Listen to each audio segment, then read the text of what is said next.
Traffic चालान का जो है सियासी पार्टियां, जिनका हमेशा मकसद जो है वो कि जी ना काम करना ना करने देना है, जिनकी सियासत वैसे कुछ नहीं बचती, फिर आके वो है हर चीज़ पे तनकीद करते हैं। मैं आपको एक ऑनेस्टली बात बता रहा हूँ कि अगर आप कराची के शहरियों से पूछ के देख लें, मुझे ज़ाती तौर पर दो बड़े बिजनेसमैनों ने फ़ोन किए हैं। मैं अभी नाम उनका नहीं लेना चाहता, लेकिन अगर ज़रूरत पड़ी तो वो उन्होंने इजाज़त दे दी तो मैं नाम भी उनका ले दूंगा, जिन्होंने जी बहुत हुकूमत की इस चीज़ में तारीफ़ की है। और उसको भी छोड़ दें, ये आप जितने सहाफ़ी बैठे हैं, मैं आप लोगों से सवाल पूछता हूँ कि आपको इस ट्रैफिक चालान जब हुकूमत ने ये इंक्रीज़ किए हैं, उसके बाद ट्रैफिक की रवानगी में सिग्नल्स पे आप लोगों को कोई बेहतरी नज़र आ रही है? नहीं नज़र आ रही है? नहीं, बेहतरी तो नज़र आ रही है, हाँ वो भी है, बेहतरी नज़र आ रही है ना। आप थोड़ा बोल दे हमारे साफ़ी भाईजान, बोल दें भाई यार, आप दुनिया तो हाँ हाँ। अब ये सारे सहाफ़ी जो है मुख्तलिफ टीवी चैनल अखबारों में बैठे हैं, तो मैं ये कहना चाह रहा हूँ कि हमेशा कड़वे डिसीजंस जो होते हैं, कड़वे डिसीजन होते हैं, थोड़े तकलीफ दे ज़रूर होते हैं, लेकिन उसमें हम इंसानी जानों, कीमती इंसानी जानों की को ज़्यादा से बचा सकते हैं। मेरी आज ये ख्वाहिश होगी कि हुकूमत जो है उसको 1 रुपये चालान भी ना मिले, मद भी ना मिले, 1 रुपया भी चालान की मद भी ना मिले, हमारी ये ख्वाहिश होगी, ताकि लोग अपने ट्रैफिक कवानीन की इस तरह की पासदारी करें कि जी एक तो लोगों का टाइम बच सके। क्योंकि जब आप ट्रैफिक कवानीन की पासदारी नहीं करते हैं और टाइम का ज़ाया होता है, तो जब ट्रैफिक एक अपने फ्लो पे नहीं चल रही होती तो फिर लोगों को डिले होते हैं, एक्सीडेंट्स भी तब होते हैं, लोगों की कीमती जानें भी तब ज़ाया होती हैं। तो यही एक चीज़ है जो हुकूमत चाहती है। हुकूमत का कतन मकसद ये नहीं था कि जी हुकूमत ने कोई पैसा कमाने के लिए जो है वो ट्रैफिक चालान बढ़ाने दे। मैं तो एज ए हुकूमत का स्पोक्स पर्सन, एक तर्जमान के हिसाब से बता रहा हूँ, मुझे खुशी होगी, मेरी सिंध हुकूमत को खुशी होगी, मेरी पाकिस्तान पीपल्स पार्टी की सिंध हुकूमत को खुशी होगी कि 1 रुपया भी चालान की मद में ना आए, क्योंकि लोग जो हैं वो अपने ट्रैफिक फ्लो के साथ ड्राइविंग करें। और चीफ मिनिस्टर साहब ने भी ये कहा कि जी जो पहला हम जो है वो कोशिश करेंगे जी पहला चालान जो है उनको लोगों को वार्न किया जाए, उसके बाद हम उसकी रिकवरी करेंगे। तो अभी तक काफ़ी लोगों ने जो है वो 20,000 से ज़ायद एक हफ़्ता हुआ है चालान हुए, और उस 20,000 से ज़ायद में जो है वो जो चालान हुए हैं उसमें से काफ़ी लोग गए हैं अपने अपील के लिए, क्योंकि जो फर्स्ट पहला चालान हमने कहा था जी माफ़ और सेकंड पे होगा, काफ़ी लोगों ने अभी की भी है। अब इसमें मुख्तलिफ कैटेगरीज हैं।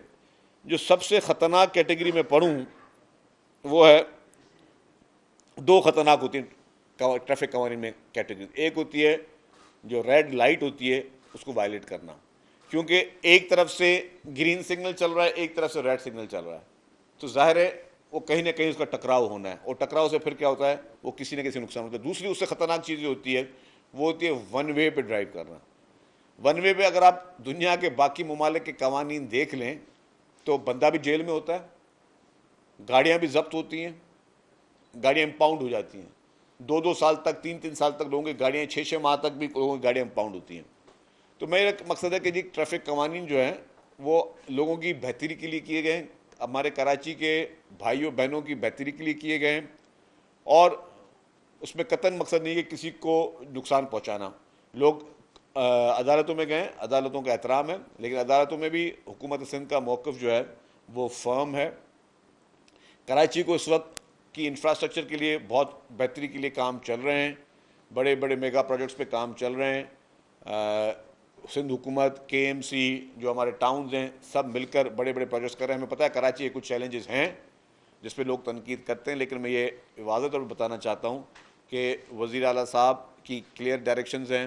उन्होंने सारे महकमों को, बल्दियात के महकमे को, जो हमारे म्यूनसिपल महकमे, उन सबको सख्ती से हिदायतें दी हुई हैं कि आप उन कवानीन को जो है उन इंफ्रास्ट्रक्चर को बेहतर करें। आपको बहुत जल्द बेहतरी नजर आएगी। हमारा टारगेट है कि मार्च तक हम अपने काफ़ी प्रोजेक्ट्स कंप्लीट हो जाएं हमारे। जो इस वक्त कराची के लोगों को, अब मैं समझता हूँ कि इस पूरे टेन्योर में सबसे बड़े में बड़ी खुशखबरी मिली होगी वो शाहरा भुट्टो की मिली होगी। शाहरा भुट्टो पे आप जाएँ तो आपको अब उसके टोल पे भी बहुत बड़ी रश नज़र आ रही होती है, ताकि लोग जो है बहुत बड़ी तादाद में, एक बहुत स्टेट ऑफ द आर्ट सहूलत है, और जब ये इसको M9 से मिलेगी तो मैं समझता हूँ कि ये कराची के लिए बहुत ही ज़बरदस्त किस्म का जो है वो प्रोजेक्ट जो है की सूरत में सामने आएगा। इसी तरीके से लिंक रोड्स पे भी काम चल रहे हैं, रेड लाइन BRT पे भी काम जो है वो जो एक इल्तवा फंसा हुआ था, आज भी 5 बजे बोर्ड की मीटिंग है और उसमें वो एक मैटर हमारा रिजॉल्व हो जाएगा, उसके बाद कैबिनेट में चला जाएगा। फिर इंशाल्लाह ताला हमारा टारगेट ये है कि जो एट ग्रिड जो है काम वो भी हम टाइमली कंप्लीट कर लें। बाकी भले BRT बाद में बनती रहे, स्टेशन बाद में बनते रहें, वो हम काम जल्दी करें। तो कराची के शहरी, मैं आपको अर्ज़ करूँगा, ठीक है, लोग आपकी काफ़ी शिकायतें जायज़ भी हैं, लेकिन ये पीपल्स पार्टी की हुकूमत सिंध का आपसे वादा है कि आपके जितने ग्रीवेंसेस हैं इंशाल्लाह ताला यही हुकूमत बहुत जल्द आपके पूरे करेगी। आपकी तमाम जो उम्मीदें हैं उन पे जो है, जो आप एक्सपेक्ट कर रहे हैं, हुकूमत सिंध उन पे काम कर रही है, दिन रात काम जारी है और काफ़ी स्कीम जो हैं वो इंशाल्लाह ताला जल्द आएंगे। सचिव साहब ये बताएं कि जहां आपने ये बात की तो एक और खबर जिसकी पाकिस्तान पीपल्स पार्टी के चेयरमैन ने समाजी वेबसाइट पे ट्वीट भी किया, 27वीं तरमीम की बात हो रही है और इस पर कुछ शेड्यूल भी कौमी असेंबली और सेनेट में आया, क्या कहेंगे? देखिए जी, चेयरमैन पाकिस्तान पीपल्स पार्टी बिलावल भुट्टो जरदारी साहब और प्रेसिडेंट आसिफ अली जरदारी साहब की एक बड़ी खुसूसियत यह है कि वो हर फैसले पार्टी के साथ मुशावरत में करते हैं। हुकूमतों में चाहे शामिल होना हो, हुकूमतों में शामिल नहीं होना हो, कौन सी पार्टी को सपोर्ट करना है, कौन सी पार्टी को सपोर्ट नहीं करना है, ये सारे फैसले वो बज़ात खुद भी कर लें तो पार्टी उनको लब्बैक कहेगी। लेकिन वो उनकी ये, क्योंकि एक डेमोक्रेटिक पार्टी है, डेमोक्रेटिक माइंडसेट वाली लीडरशिप है, तो वो हमेशा अपने फैसले सीसी में लेके आते हैं। तो चेयरमैन बिलावल भुट्टो जरदारी साहब ने जिस तरह समाजी वेबसाइट पे कहा कि जी PMLN की लीडरशिप ने पाकिस्तान पीपल्स पार्टी से रब्ता किया है और उन्होंने ये शिकें रखी हैं, हम उसको सेंट्रल एग्जीक्यूटिव कमेटी में लेकर जाएंगे। तो ज़ाहिर है सेंट्रल एग्जीक्यूटिव कमेटी की मीटिंग अब ज़्यादा दूर नहीं है, तो जैसे ही मीटिंग होगी उसमें फैसले सामने आएंगे। मैं एक चीज़ थोड़ा सा वाज़ेह कर दूँ, देखिए जी, आईन पाकिस्तान बना 1973 में। 1973 में कायद अवाम शहीद जुल्फ़िकार अली भुट्टो की काविशों से पाकिस्तान को पहला मुत्तफ़िका आइन 1973 का मिला। उसके बाद आइन में ज़रूरियात को देखते हुए तरमीमें होती हैं।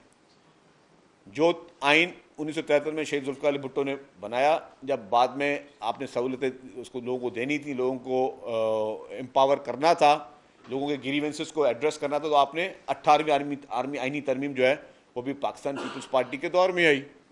तो उसको 18वीं आइनी तरमीम क्यों आई कि और मज़ीद चीज़ों को बेहतर किया जाए। उसके बाद जो लास्ट 26वीं आइनी तरमीम आई, तो उसमें भी आपने देखा कि चेयरमैन बिलावल भुट्टो जरदारी साहब ने जो है बहुत ही मुतहरक होकर जो भी बेहतरी के फैसले थे उसके लिए उन्होंने किरदार अदा किया। तो अगर अब ये तरमीमें होती हैं और अगर 27वीं आइनी तरमीम के जो हैं नुक्ते हैं उन पर डिटेल में बातचीत होगी, तो अगर पीपल्स पार्टी 27वीं आइनी तरमीम में जिस क्लॉज को सपोर्ट करेगी या नहीं करेगी, जो भी फैसला CC करेगी, तो वो फैसले होंगे। तो इसको मैंने देखा कि इस पर भी कुछ लोग जो है ना पॉलिटिक्स करने की कोशिश करते हैं। लोग इस चीज़ को भी इस तरीके से उठाते हैं कि जी मतलब तनकीद की निगाह से देखा जाए। तो मैं वो बताना चाह रहा कि अगर 73 का आइन पीपल्स पार्टी का दिया हुआ, फिर 18वीं आइनी तरमीम, वो आइनी तरमीम किसमें थी? 73 के आइन में तरमीम थी ना, तो वो भी पाकिस्तान पीपल्स पार्टी ने की। तो आइनी तरामीम का मकसद कतन हम जो एकदम परसेप्शन बना देते हैं ना कि जी ये परसेप्शन कैसे हो गया, भाई अगर पीपल्स पार्टी ने बेहतर समझा तो ही 18वीं तरमीम आई। फिर 26वीं आइनी तरमीम में भी मैंने आपको जिस तरह बताया कि पीपल्स पार्टी का एक किरदार था। तो एक चीज़, जब तक फैसले हो ना जाएं, जब तक चीज़ें पेश ना हो, जब तक उन पे डिटेल में बातचीत ना हो जाए, तब तक जो हम लोग एक राय कायम कर देते हैं या एक नैरेटिव बनाने की कोशिश करते हैं, तो मैं समझता हूँ कि वक्त का इंतज़ार किया जाए। और जाहिर है कि एक डेमोक्रेटिक पार्टी है, हर चीज़ को वेटेज देगी, हर चीज़ को समझेगी, और उसके बाद जो पाकिस्तान के हक में होंगे फैसले, जो आपके खित्ते के सूरत हाल देखकर फैसले होंगे, जो हमारे लोगों के हक में बेहतर फैसले होंगे, हम समझते हैं जिससे लोगों को हम किसी न किसी तरीके से कोई रिलीफ पहुंचा सकें, पाकिस्तान पीपल्स पार्टी वही फैसले करेगी।